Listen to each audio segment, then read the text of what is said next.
السلام علیکم۔ عائشہ اور اس کی بہنوں کی تربیت بہت ہی مذہبی ماحول میں ہوئی تھی۔ وہ 4 بہنیں تھیں اور ان کا باپ دل کا مریض تھا۔ اب بوڑھے اور کمزور دل میں اتنی طاقت نہ بچی تھی کہ تیسرا جھٹکا برداشت کر سکے، کیونکہ انہیں پہلے بھی 2 دفعہ دل کا دورہ پڑ چکا تھا۔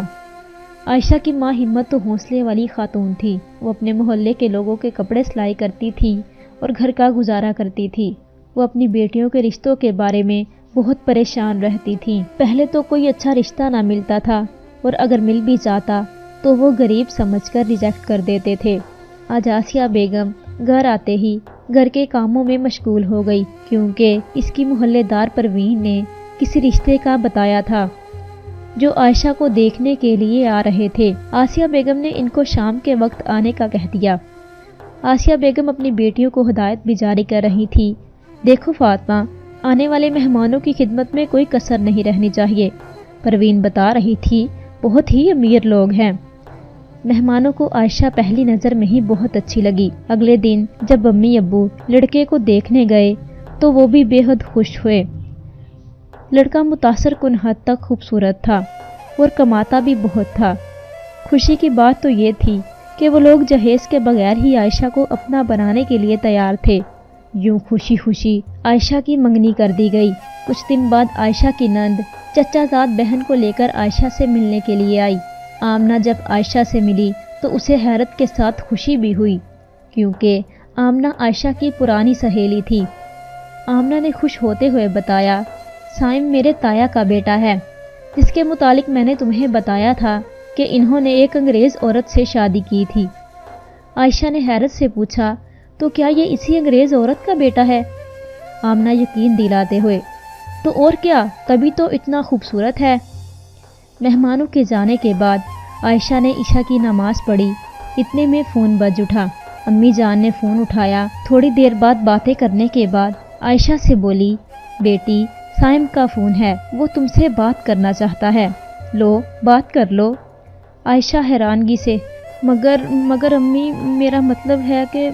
ماں نے بات کاٹتے کہا، کوئی بات نہیں، یہ لو بات کر لو، آج کل ایسا ہی ہوتا ہے۔ امی بات تو کر لوں مگر… احتیاط سے، ایسا نہ ہو تمہاری کوئی بات بری لگے اور رشتہ ہاتھ سے جاتا رہے۔ کان سے فون لگاتے ہی لڑکے کی آواز اس کے کانوں سے ٹکرائی۔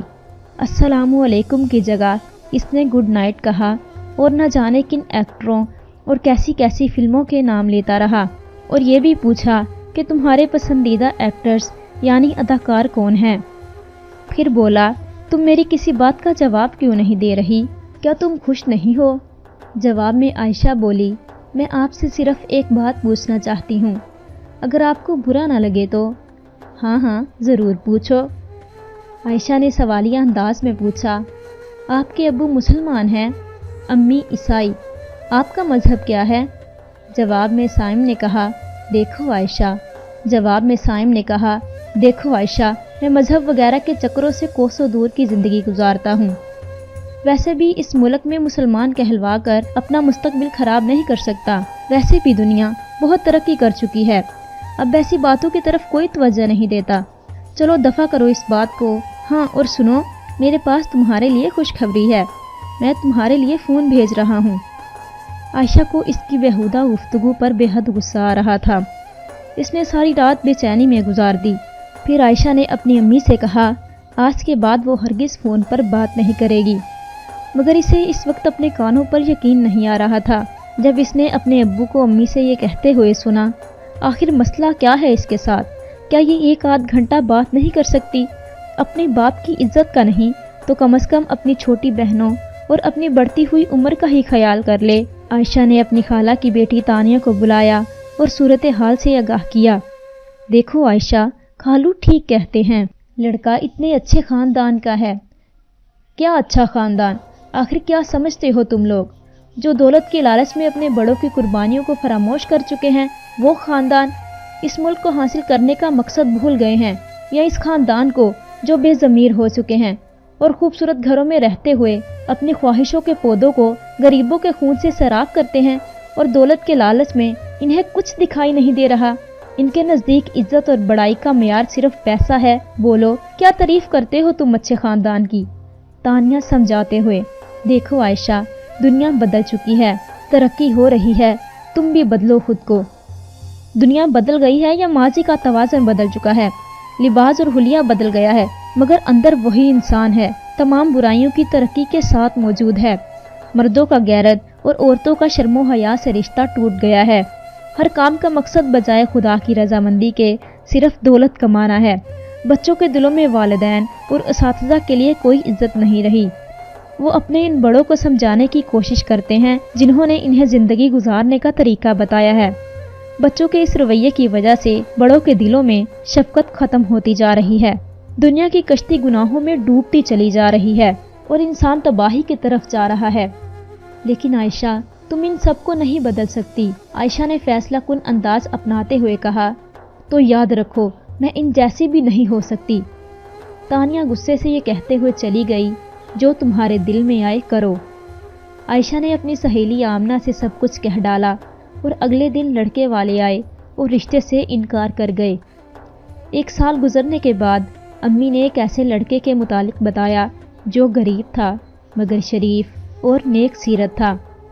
امی بولی، بیٹی، وہ 5 وقت کا نمازی ہے، خوددار ہے اور سب سے بڑھ کر اللہ پہ توکل کرنے والا ہے۔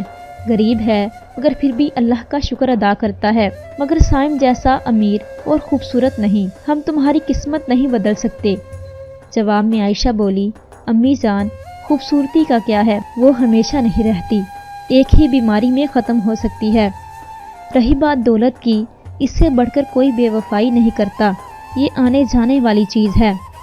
اصل چیز تو نیک سیرت ہونا ہے، جو آخرت میں بھی کامیابی کا باعث ہے اور خوشگوار زندگی کا بھی۔ شادی کے بعد جب عائشہ نے امی اور تانیہ کو بتایا کہ ان لوگوں نے جان بوجھ کر خود کو غریب ظاہر کیا تھا تاکہ لالچی لڑکیوں سے بچ سکے۔ عمر، عائشہ کا شوہر اور اس کے گھر والے سب بہت پیار کرنے والے تھے۔